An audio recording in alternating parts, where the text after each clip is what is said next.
Oh, I believe it would be because we're not proposing any changes to it, so it's up here, yes. Okay, that's correct. So there'd be no changes in the present service. Then one last comment, and that is just before you is a summary of all the public comments, those 2,100 plus comments. There is a summary there. Obviously, each of those comments is available for your review as well. Lastly, I would say that there is no action taken by you today. This is merely the first reading, which has already occurred. Action would come at your desire at the next regular board meeting. Okay, thank you, Ken.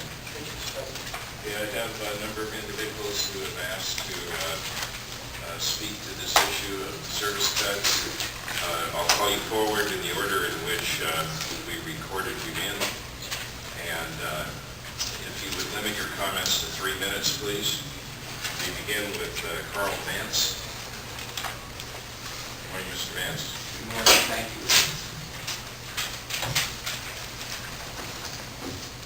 I am the Chief Financial Officer at Lewis and Clark College, and I'm here to speak about line 39, which serves the college. Lewis and Clark has nearly 4,000 students, faculty, and staff who come to campus every day. About 1,000 of the people live on campus, so we have 3,000 people commuting to campus on a daily basis.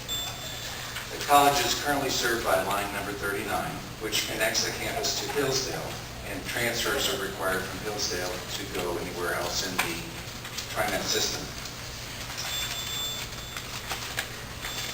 Lewis and Clark is committed to environmental stewardship and wants to work with TriMet to try to come up with a solution that will improve transit rather than reduce transit to campus.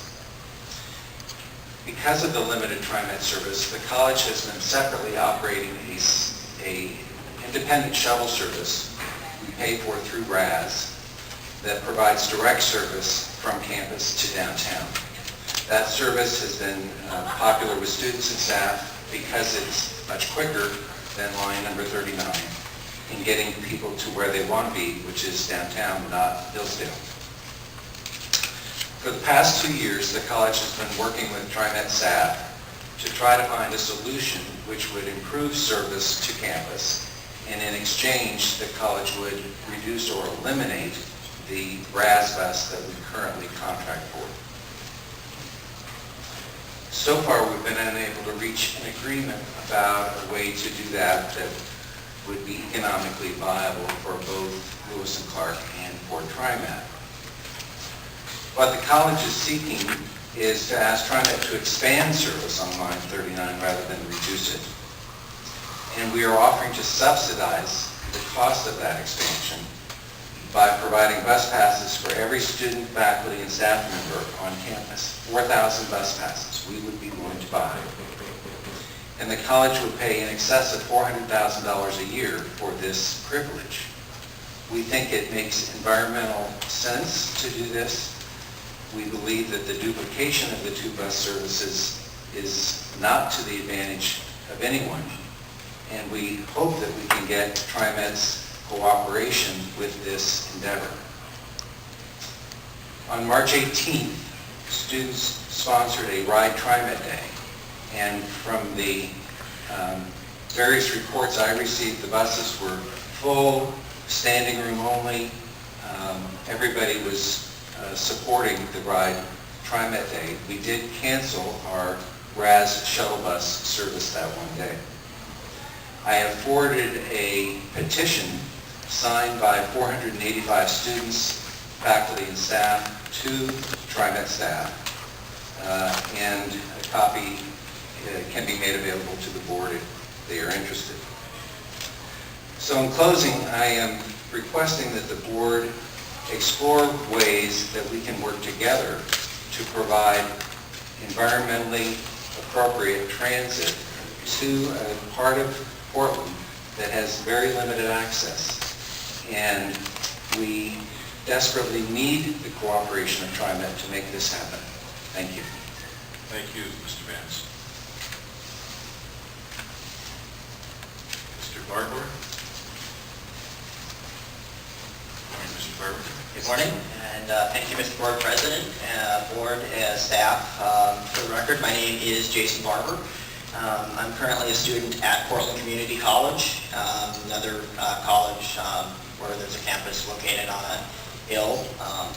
But in any event, for the benefit of the written record, I am wearing two kind of homemade stickers. One says, I ride 74, referring to Route 74, and the other says, LM for Operator of the Year. I have no clue if he was an Operator of the Month or whatever, but I do need to get down to business. I am kind of deeply concerned that although there's been a lot of care taken to consider basic access for everyone in the district, that at the same time that some of these basic access issues means that service has been stretched so thin that it becomes difficult for, say, even transit-dependent people to ride.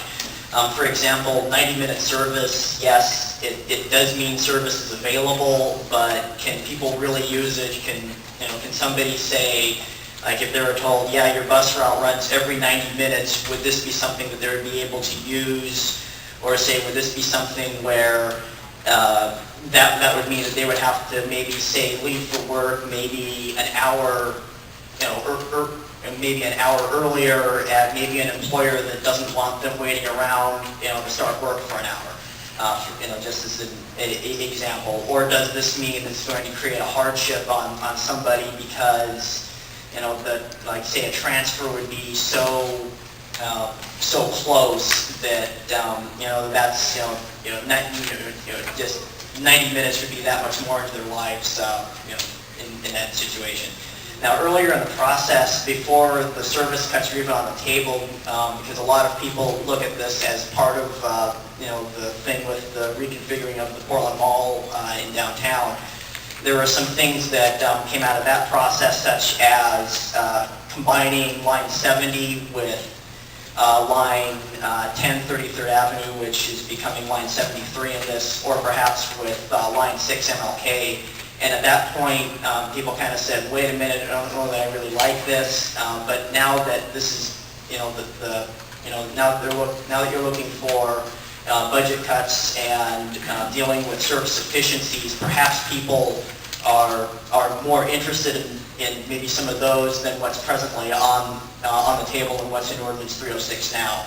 And speaking of the Lloyd District and Line 74 really enhances TriMet quality because employees know that they have a comfortable maybe one bus ride to work or maybe one less transfer.